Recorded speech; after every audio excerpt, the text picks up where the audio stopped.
In this video, we'll be going over an SAT system of equations practice problem. This is a very important concept for the SAT, and you'll get at least 2 questions on it. So the problem is x plus y equals -9, and x plus 2y is equal to -25. According to the system of equations above, what is the value of x? So first, let's underline our question and what we're trying to solve for.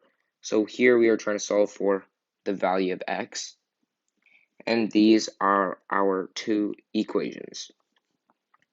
Now, our first step here is to isolate one variable. Now, you can choose either one of the equations here. So you can choose to isolate a variable from the second equation, or you can choose to isolate a variable from first equation. But typically, if you are given an equation that has just simple variables without any of the extra coefficients, like here in the first equation, you can see that both of the coefficients are 1, and then we have a final number. Those are usually easier to isolate, so it's better to do those. But you can still use the second one. So here, let's just use the first one. So we have x plus y equals -9. And then let's just say, let's isolate y. So now we are going to subtract both sides by x minus x minus x. So now our new equation is y equals -x minus 9. And now that we have this, we can plug this. So now we plug this, our second equation.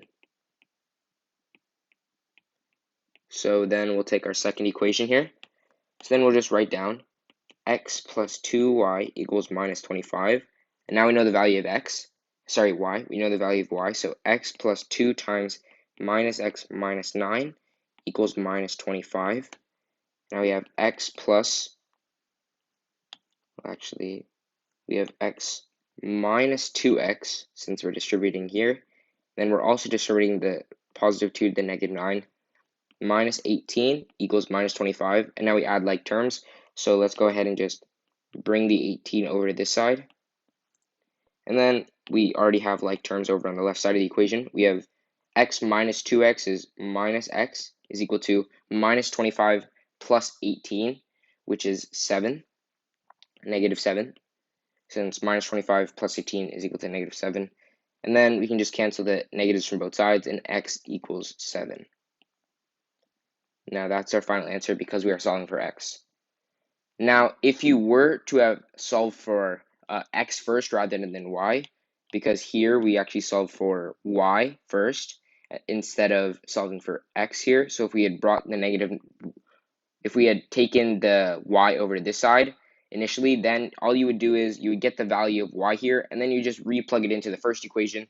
So whatever your value of y is, you would have taken here and then isolated x and then solved. So still quite simple.